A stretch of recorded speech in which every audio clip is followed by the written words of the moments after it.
The theater was crowded on opening Thursday night to watch Backrooms. When it was over, light applause but energetic discussions were sparked in the lobby that I have not seen in quite some time. I overheard comments like, "Craziest thing I have ever seen," and "It could have gone in so many different ways." Some people were left confused by the story. This video explores why the Backrooms movie felt so unsettling. Warning! Spoilers ahead. If you have not yet seen Backrooms, please save this video and watch it later. Here we go. 3, 2, 1. The audience felt psychologically disturbed by the plot the same way they felt disturbed by wandering in the backrooms. The story contains dead ends, compartmentalized character development, disconnected rooms of information, and unanswered questions because the plot structure mirrors the warped geometry, forced perspective, and unusual architecture design of the backrooms themselves. This may be intentional. The YouTube Backrooms videos created by KaneParsons are like a puzzle where fans can watch the videos in any order to piece together bits and pieces of the mystery. As the director and co-writer of this movie, KaneParsons had the challenge to take Backrooms to the next level from the small personal devices to large cinematic screens. The story was compartmentalized. After the found footage-style introduction from 1990 showing the lost worker running from some unseen threat, the film takes an agonizing amount of time before Clark, played by Chiwetel Ejiofor, discovers a portal to the backrooms in his furniture store. Character development was compartmentalized in the story, like separate rooms in the backrooms architecture. We not only learn about Clark's past, but also the childhood past of Mary, his therapist played by Renate Reinsve. Once Clark finally discovers the portal, we learn that the backrooms are a physical space, yet not part of our reality.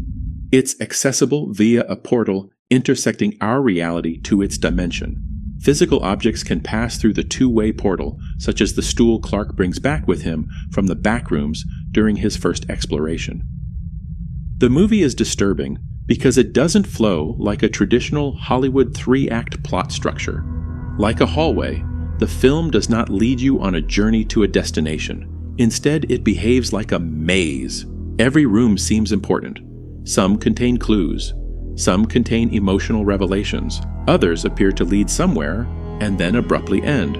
The audience keeps searching for a path that explains everything, only to discover there may not be one. For example, Clark finds a bag of videotapes and floppy disks on his first exploration.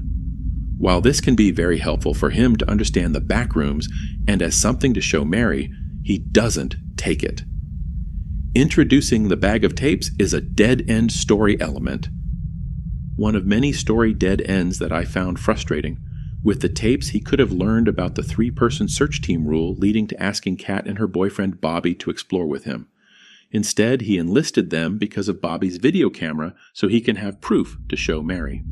Backrooms is a journey of 3 characters, each on their own individual journey.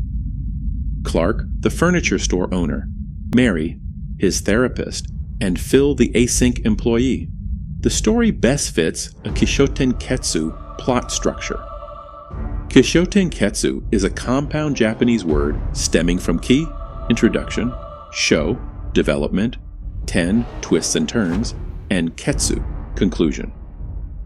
The introduction was the 1990s found footage of the lost worker. The development was the long character development before Clark finds the portal. The twists and turns start with the first exploration by Clark, the second exploration with Clark, Kat, and Bobby, and the attempted rescue by Mary. The conclusion takes place at the kitchen table in the backrooms. During the twists and turns is where we first see Phil from Async as he spots Clark on the security monitor during his first exploration. He later sees Clark's TV commercial about the furniture store and interviews Mary at the end. Another unanswered question was, why was there a portal in the furniture store? The extra switches in the electrical panel seem to be related to the portal. Who put the switches there? Did Async previously use the commercial location, and the portal was a remnant? Phil apparently didn't know about that portal because we see him identifying the address of the store by watching the TV commercial. Yet another dead end to the story because Mary doesn't exit via the store's portal. The big revelation in the movie is that the backrooms are degraded memories. It is a fourth-dimensional world presented in 3 dimensions, that fourth dimension being time. The camera demonstrates this by descending through floors, showing one room degrading in quality the deeper you go. This is like our memories. Over time, we remember less details, and our memories can distort. Clark makes this revelation during the kitchen table scene where Clark and Mary's journeys collide. The kitchen table is one of the most universal memory spaces in modern life. Whether those memories are positive or negative, most viewers have experienced important conversations around one. By setting the climax there, Parsons moves the horror from the maze-like hallways into a place that feels emotionally familiar. Clark in the father role, Mary the mother role. The audience was the children watching. This may subconsciously trigger their own memories of their parents arguing at the table. The role-playing session that Mary led in her office earlier in the movie is repeated and flipped with Clark now in control at the kitchen table. What starts as an argument quickly escalates to verbal and then physical abuse when the angry side of Clark enters as the giant pirate captain and devours his other half.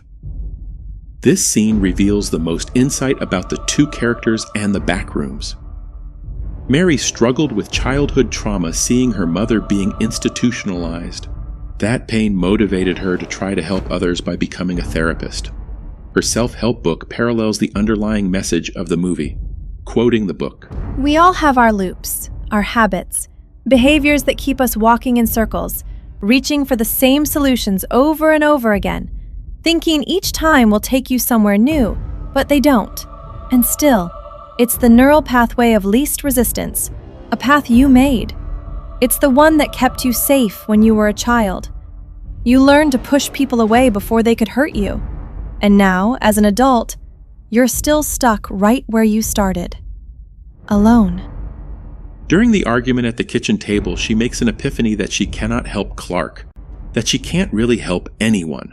Only Clark can help himself by taking accountability of his choices and stop blaming others. Clark was struggling with relationships, drinking, and money problems. He was so angry about the past where his wife took his house and that all his money was sunk into a dead-end furniture store that he refused to let go to find a solution. Clark never saw the portal as an opportunity to solve his problems because he was emotionally trapped in the past. Since his memories exist in the backrooms, it felt like home. Since he chose not to let go of his anger, that anger consumed him literally. With the epiphany that she really couldn't help anyone as a therapist, she focused on herself to escape the backrooms. Mary also held on to her past, specifically a happy memory of the stone handprint she made as a child. With that stone, she fought the giant angry pirate. Her final push through a very narrow passage to reach the async portal was symbolic of her being born into a new life. The idea of backrooms as degraded memories is repeated at the end when Mary is awaiting to know her fate in the async interrogation room. She sees backroom spaces of her demolished childhood home, her therapy room, the furniture store, and a degraded memory of herself in the interrogation room. What happens to her next is left unanswered, because that is the future. Why does Backrooms leave audiences with so many unanswered questions? Because it isn't trying to guide us through a mystery. It's trying to trap us inside one. If you liked Backrooms, check out my no-spoiler review of Exit 8 about a man lost in looping subway tunnels like the Backrooms. Please like this video and leave a comment below.